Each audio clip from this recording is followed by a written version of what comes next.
My lawyer was in the courtroom. There were introductions, handshakes, the establishment of pecking orders.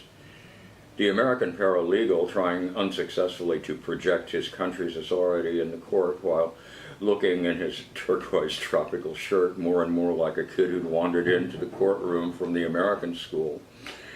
Then things began to move into the judge's quarters. My air of confidence began to crumble as I watched my lawyer's face. He was in no way as bamboozled as the lieutenant, but I could tell that this trip to the chambers was not part of the original plan. Only once we were there in the chambers did I realize that the prosecution was absent.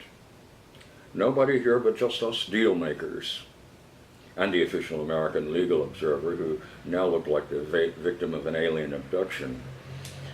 The judge was an older man, very thin, with a mane of gray as opposed to white hair.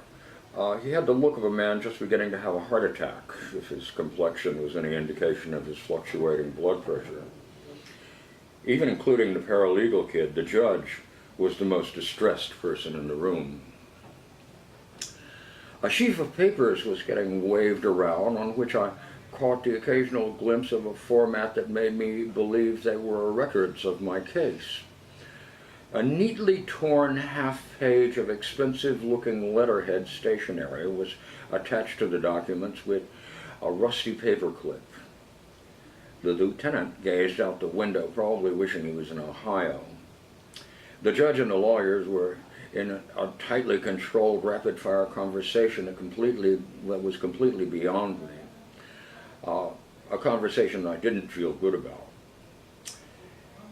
This was the first time I ever gave serious thought to one points in relay.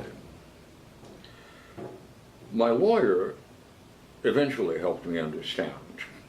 The Holman et al. Affair had kept Enrile in the public eye as a nationalistic statesman, but with time the story's news value fell off to nothing. The U.S. had no interest in invoking the Visiting Forces Agreement on behalf of a troublesome court-martialed anti-war guy who was awaiting a bad conduct discharge. Indeed, the military figured it was a good deal for the Phil-Am relations because they weren't interfering with purely Filipino affairs. They made PR hay.